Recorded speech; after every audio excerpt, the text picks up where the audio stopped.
नमस्कार मेरे दोस्तों, मेरे साथियों, मेरे छोटे भाइयों बहनों, आईएएस आरएएस विद्यार्थी में आपका स्वागत है, हार्दिक अभिनंदन है। तो मेरे मित्रों, हम आपके लिए फिर से लेकर आ चुके हैं राजस्थान सुजस का ई बुलेटिन। साथियों, ये आपके एग्ज़ाम की दृष्टि से बहुत बहुत इम्पोर्टेंट है, तो कृपा करके इस बुलेटिन को बहुत सीरियस लें। और जो बच्चे पिछले 2-3 महीने से, जब से मैं सुजस लेके आया हूँ, मुझसे जुड़े हुए हैं और अगले 2-3 महीने तक और जुड़े रहने वाले हैं आरएएस प्रीलिम्स परीक्षा तक, तो उनको प्रीलिम्स परीक्षा का जो क्वेश्चंस हैं वो खुद बता देंगे कि उनकी मेहनत ज़ाया नहीं गई है। बहुत अच्छे प्रश्न यहाँ से बनेंगे और यदि आप पूरा 1 साल फॉलो करते हो तो अगले बार का आपको जो सुजस आप पढ़ोगे तो अगले बार का आपको सर्वे और बजट पढ़ने की ज़रूरत नहीं पड़ेगी, क्योंकि जो सारे काम गवर्नमेंट डे बाई डे करती है वो डे बाई डे बेसिस पे हम आपके लिए सामने लेकर आ जाते हैं। तो दोस्तों, आपको यदि लेक्चर की पीडीएफ चाहिए तो आप हमारा टेलीग्राम चैनल ज्वाइन कर लें मेरे दोस्तों, ठीक है। टेलीग्राम चैनल का नाम है दोस्तों आईएएस आरएएस विद आरजे। आप जब इस वाले टेलीग्राम चैनल को ज्वाइन करोगे तो आपको डेली बेस पे पीडीएफ मिल जाएगी। और दोस्तों, आप लोगों के लिए एक और छोटी सी और महत्वपूर्ण सूचना है कि हमने आज से, मतलब कल से ही, जो डेली बेस्ड टारगेट है आरएएस प्रीलिम्स परीक्षा के लिए, उसको अपने यूट्यूब चैनल पर अपलोड करना शुरू कर दिया है। आपको क्वेश्चन पेपर एनालिसिस करने की भी आवश्यकता नहीं है, क्योंकि जब हम कोई टॉपिक आपको देते हैं तो पूरा बताते हैं कि आपको वो टॉपिक किस किस तरह से पढ़ना है और उस टॉपिक से संबंधित कौन कौन से एस्पेक्ट हैं उन पे आपको विशेष फोकस करना है। और हमारा टारगेट है कि हम जुलाई के अंदर आपकी 3 प्रमुख सब्जेक्ट, जिनमें कि आपकी जियोग्राफी है, पॉलिटी है और general science, science and tech, इस वाले पोर्शन को ख़त्म करवाएंगे। और अगस्त के अंदर बाकी जो 3 बची हैं आपकी, उनको ख़त्म करवाएंगे, जिनमें मैथ्स, रीजनिंग है और आपकी हिस्ट्री है और आपका सर्वे है, उसको ख़त्म करवाएंगे। और तो इस तरह से यदि आपका सितंबर में भी एग्ज़ाम होता है तो आपकी 2 आराम से रिवीजन लग जाएंगे, जिससे आप सफलता सुनिश्चित कर पाएंगे दोस्तों। तो आपको डेली बेस्ड टारगेट यदि चाहिए, आप किसी स्ट्रेटजी के चक्कर में ना पड़े, फालतू फंडे के चक्कर में, डेली बेस्ड टारगेट लें और उसको शाम तक रटने की कोशिश करें, एकदम दिमाग में बिठाने की कोशिश करें, ठीक है मित्रों। तो दोस्तों, हम आपका समय ख़राब नहीं करेंगे क्योंकि आपका समय बहुत कीमती है। अब चलते हैं अपन सीधा न्यूज़ आर्टिकल के डिस्कशन पर। तो देखो दोस्तों, पहली ही न्यूज़ है इधर, जयपुर का आमेर आइकॉनिक डेस्टिनेशन बनेगा, ठीक है। क्या बनेगा? जयपुर का आमेर आइकॉनिक डेस्टिनेशन बनेगा। अब इस न्यूज़ पे आने से पहले मैं जो आपको बता रहा हूँ, एक बार उस चीज़ को आप जान लो, ठीक है मित्रों।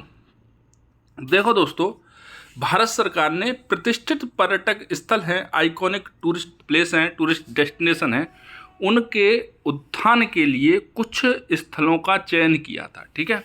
प्रतिष्ठित पर्यटक स्थलों के रूप में, जिसका नोडल मंत्रालय क्या रहा था? पर्यटन मंत्रालय। नोडल मिनिस्ट्री कौन सी है? पर्यटन मिनिस्ट्री।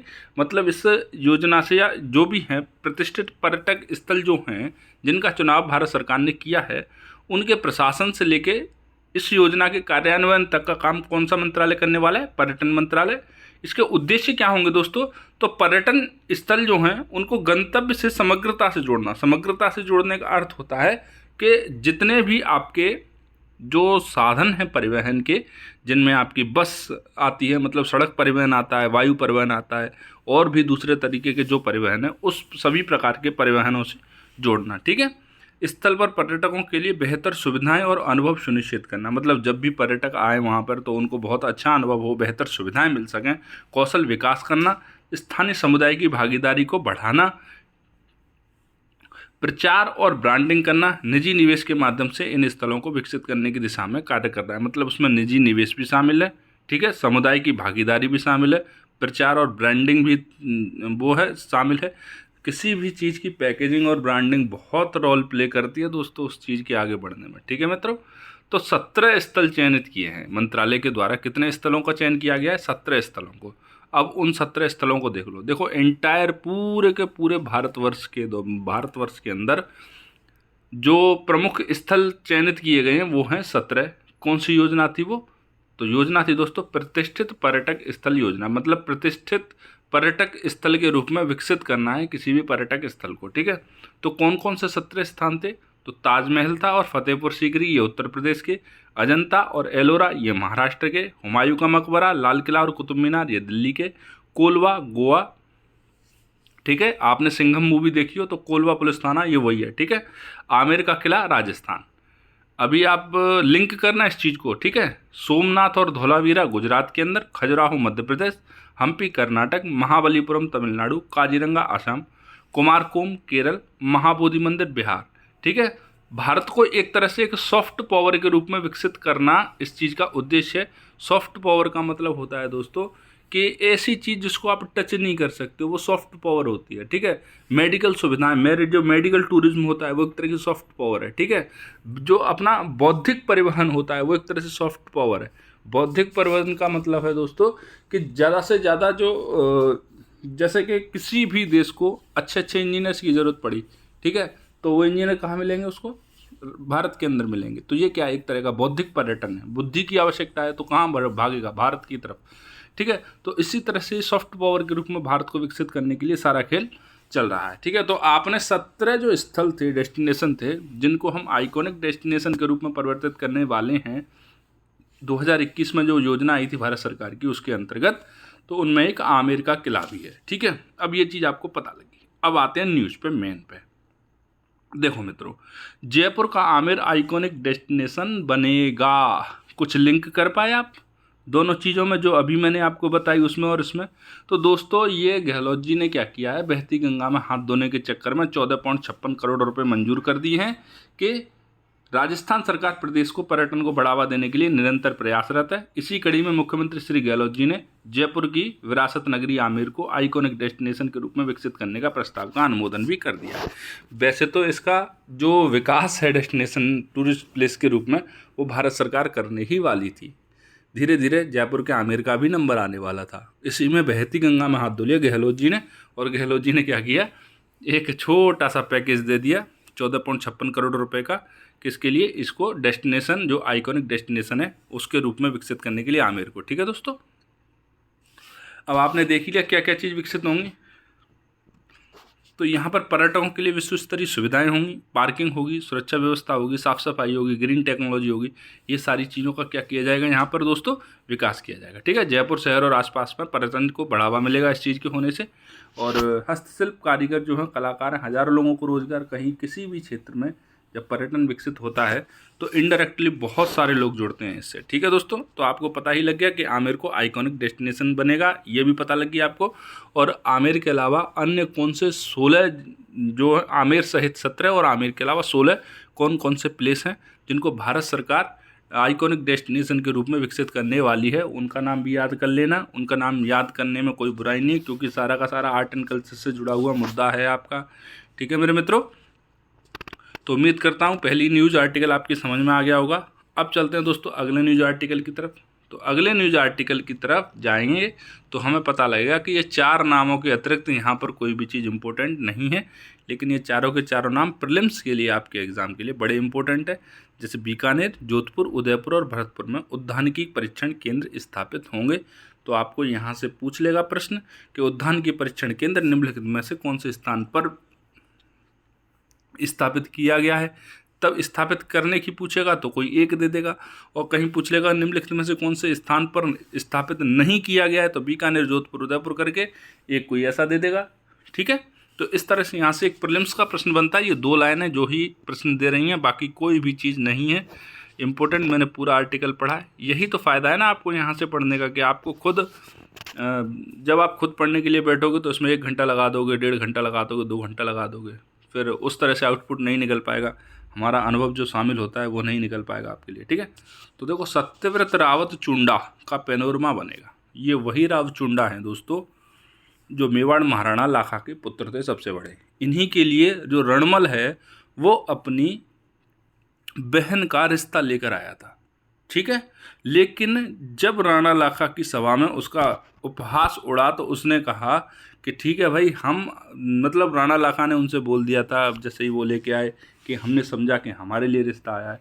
तो रणमल को ये बात बुरी लगी, तो रणमल ने कहा ठीक है, मैं आपसे ही रिश्ता कर दूंगा, लेकिन मेरी एक शर्त है कि आप जैसे ही कोई बेटा पैदा होगा मेरी बहन से, तो राजा मेवाड़ का वही बनेगा, ठीक है। तो ये सब कुछ जब बोला गया, फिर उसके बेटा हो गया मोकल नाम का।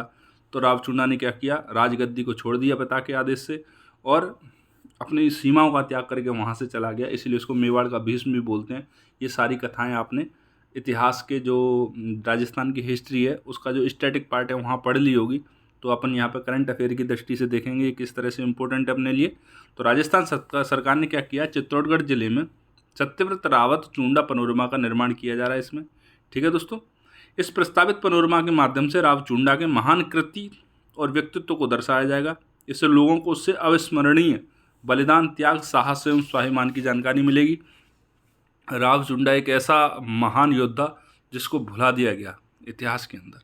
ठीक है दोस्तों, जब हम तैयारी करते हैं, जो लोग तैयारी कर रहे हैं सिर्फ उन्हीं लोगों को पता है, जबकि ये तो ऐसे हीरोज हैं जिनके बारे में बचपन से पढ़ाया जाना चाहिए बच्चों को, बचपन से ये उसकी रग रग में वाकिफ, रग रग में बस जाएं बच्चों की। ये इस तरह के हीरोज हैं, ये भुलाने वाले लोग नहीं हैं। ठीक है, यह पैनोरमा आमजन तथा भावी पीढ़ी के लिए क्या होगा, एक प्रेरणा का स्रोत बनेगी। तो दोस्तों इस तरह से हमने आज 3 न्यूज़ देख ली है करंट अफेयर की, तीनों की तीनों प्रीलिम्स और मेंस दोनों की दृष्टि से बहुत इंपॉर्टेंट है। अब चलते हैं थोड़ा सा और आगे। देखो दोस्तों, राजस्थान सरकार सैनिटरी नैपकिन के निस्तारण के लिए नीति तैयार करेगी। ये जो नीतियाँ होती हैं वो आपके एग्ज़ाम के लिए बहुत इम्पोर्टेंट रहती हैं। तो राजस्थान सरकार क्या करने वाली है कि जो IM शक्ति उड़ान योजना है उसके अंतर्गत जो सैनिटरी नैपकिन क्या है वितरित किए जाएंगे, उन नैपकिन का क्या है पर्यावरण के अनुकूल निस्तारण, मतलब पर्यावरण को वो क्षति ना पहुंचाए, इस तरह से निस्तारण करना है। तो उसके लिए क्या कर रही है राजस्थान सरकार, एक मसौदा तैयार कर रही है, इसके निस्तारण के लिए एक नीति तैयार कर रही है। ठीक है मेरे भी दोस्तों, अभी जब नीति तैयार हो जाएगी तब हम नीति के बारे में पढ़ेंगे। उससे पहले कुछ जो चीज़ें इंपॉर्टेंट है उनके बारे में देख लेते हैं। तो राजस्थान सरकार जल्द ही नैपकिन के उपयोग के लिए उसके पर्यावरण के अनुकूल निस्तारण के लिए एक राज्य स्तरीय नीति लागू करने वाली है। ठीक है दोस्तों, तो IM शक्ति उड़ान योजना के तहत वितरित किए जा रहे नैपकिन के उपयोग के बाद जैविक अपघटन और पर्यावरण अनुकूल निस्तारण, यह प्रस्तावित नीति विभिन्न संस्थानों और आवासीय क्षेत्रों के लिए एक नई पहल होगी। ठीक है दोस्तों, तो आंगनवाड़ी और स्कूल आदि संस्थाओं के माध्यम से क्या हो रहा था कि जो आपूर्ति की जा रही थी नैपकिन की उसको किया जा रहा था। ठीक है दोस्तों, लेकिन महिलाओं को आवश्यक परामर्श उपलब्ध कराने के लिए जिला स्तर पर संचालित महिला सुरक्षा एवं सलाह केंद्र अब भी पुलिस सर्किल पर प्रारंभ किए जाएंगे। अब सभी पुलिस सर्किल पर प्रारंभ किए जाएंगे महिला सुरक्षा और सलाह केंद्र। वैसे ही पुलिस पे इतना सारा काम है, अब सैनिटरी नैपकिन के बारे में भी जानकारी उपलब्ध पुलिस ही कराएगी। भैया पुलिस की तो, पुलिस वालों की तो हालत ही ख़राब लग रही है मुझे। पुलिस वाले जैसे इंजीनियरिंग के बच्चे 4 साल में इंजीनियरिंग को छोड़ के सारे काम करते हैं, उसी तरह से पुलिस वाले बेचारे अपनी पूरी नौकरी के अंदर पुलिस की नौकरी को छोड़ के सारे काम करते हैं, क्राइम कंट्रोल को छोड़ के सारे काम करते हैं। ठीक है दोस्तों, तो यहाँ पर आप 4 न्यूज़ पढ़ते हो आज पहले पेज पर, चारों की चारों का एक बार फिर से रिवीजन कर लेते हैं कि जयपुर का आमेर आइकॉनिक डेस्टिनेशन बनेगा। ये आमेर उसी योजना का पार्ट है दोस्तों। इसमें हालांकि गहलोत जी अपना भी कुछ क्रेडिट ले रहे हैं, लेकिन जो भारत सरकार कर रही है 17 जो प्रमुख डेस्टिनेशन है जिनको चुना गया है एक आइकॉनिक डेस्टिनेशन के रूप में विकसित करने के लिए, उनमें से आमेर भी एक है। तो आप उन 16 के नाम भी याद कर लेना। ठीक है, और इधर आएंगे तो आपको पता लगेगा कि बीकानेर, जोधपुर, उदयपुर और भरतपुर में उद्यानिकी परीक्षण केंद्र स्थापित किए जाएंगे। ठीक है दोस्तों, इनको याद कर लेना क्योंकि आपके एग्ज़ाम के लिए बहुत इंपॉर्टेंट हो सकते हैं। हो सकता है इनमें से किसी एक का तो स्थापना तभी की जाए जब आपका एग्ज़ाम आसपास हो। ठीक है, इधर सत्यव्रत जो रावत चूंडा हैं, राव चूंडा हैं, उनकी पैनोरमा बनाई जा रही है। कहाँ पर, चित्तौड़गढ़ जिले में। ठीक है, क्यों बनाई जा रही है, क्योंकि इसके माध्यम से राव चूंडा के महान व्यक्तित्व और कृतित्व को दर्शाया जाएगा। इससे क्या होगा, लोगों में अविस्मरणीय बलिदान, त्याग, साहस और स्वाभिमान की जानकारी मिलेगी। ठीक है दोस्तों, कौन थे राव चूंडा, तो ये महाराणा लाखा थे मेवाड़ के, उनके ज्येष्ठ पुत्र थे। अपने पिता के आदेश के कारण इन्होंने महाराणा मोकल के पक्ष में क्या किया था, इन्होंने राजगद्दी का त्याग कर दिया था। ठीक है मेरे दोस्तों, इसीलिए इनको क्या बोलते हैं, कलयुग का भीष्म पितामह भी बोलते हैं इनको। ठीक, तो इधर का जो फोटो है वो किसी काम का नहीं है आपके, तो अपन आगे चलते हैं। आगे चलेंगे तो वही महंगाई राहत शिविर मिलेगा आपको चारों तरफ, ये भी अपने किसी मतलब का नहीं है। अब चलते हैं अपन थोड़ा सा और आगे। ठीक है, देखो दोस्तों, डोमेस्टिक ट्रेवल मार्ट पर्यटन के लिए राजस्थान निवेशकों की पहली पसंद है। ठीक है, डोमेस्टिक ट्रेवल मार्ट, इसका क्या किया जा रहा है आयोजन। इसमें कहा गया है कि ट्रेवल के लिए राजस्थान निवेशकों की पहली पसंद है, मतलब पर्यटन में निवेश के लिए। जैसे पर्यटन के क्षेत्र में जब कोई निवेशक निवेश करने आता है तो वो सोचता है कि इसका जो निवेश है हमें अपना राजस्थान के अंदर करूँगा, क्योंकि राजस्थान देखो एक क्या बोलें हिस्टोरिक डेस्टिनेशन है, एक ऐतिहासिक जगह है, जिसका मतलब कोई आप मान लो इतिहास की कोई महत्वपूर्ण बिल्डिंग है, वो कहीं बनी हुई है, तो क्या आप उसको रिप्लेस कर सकते हो दूसरी बिल्डिंग बना के? नहीं कर सकते। तो राजस्थान क्या है, हमेशा हमेशा के लिए पर्यटकों के लिए स्वर्ग रहता है। इसीलिए कोई भी निवेशक को पर्यटन के क्षेत्र में जब निवेश करने की सोचता है तो वो राजस्थान को पहली प्रायोरिटी देता है। ठीक है दोस्तों। तो डोमेस्टिक ट्रेवल मार्ट का आयोजन कहाँ किया जा रहा है? तो 14 से 16 जुलाई में जयपुर में किया जा रहा है। ठीक है दोस्तों। अब चलते हैं आगे। इसका उद्देश्य क्या है? राजस्थान को राष्ट्रीय स्तर पर सबसे अनुकूल पर्यटन स्थल के रूप में बढ़ावा देना। राजस्थान पर्यटन के क्षेत्र में निवेश के लिए निवेशकों की पहली पसंद है, ये तो आपको पता ही लग गया। तो राजस्थान डोमेस्टिक ट्रेवल मार्ट 2023 की तैयारियों की समीक्षा हो गई है। इस बार आयोजन की थीम क्या रहने वाली है? Sustainable tourism. ठीक है दोस्तों, आप इसको ठीक से याद कर लेना कि इस बार का जो 2023 का जो डोमेस्टिक ट्रेवल मार्ट है उसका जो आयोजन किया जा रहा है उसकी थीम क्या है? तो सस्टेनेबल टूरिज्म। राज्य सरकार आने वाले समय में राजस्थान में घरेलू पर्यटन को उच्च स्तर पर ले जाना चाहती है। ठीक है दोस्तों, तो आपको पता लग गया कि जो डोमेस्टिक ट्रेवल मार्ट है उसका आयोजन कहाँ किया जा रहा है, क्यों किया जा रहा है, इसकी थीम क्या है, तीनों चीज़ें आपको पता लग गई। ठीक है मित्रों, और आपको इसके साथ ही ये भी पता लग गया कि पर्यटन के क्षेत्र में निवेशकों की पहली पसंद राजस्थान है। ठीक है, हमारा प्यारा राजस्थान। अब अपन चलते हैं आगे। तो आगे देखो, आपको दिखेगा कि किसान महोत्सव शुभारंभ हो चुका है जोधपुर में। इस किसान महोत्सव के बारे में अपन पिछले 4-5 दिनों से लगातार रोज़ चर्चा कर रहे हैं, इसलिए आज हम इसकी चर्चा नहीं करेंगे। अगर मान लो 10-8 दिन बाद फिर से आता है तो फिर से एक बार आपका रिवीजन करवा देंगे।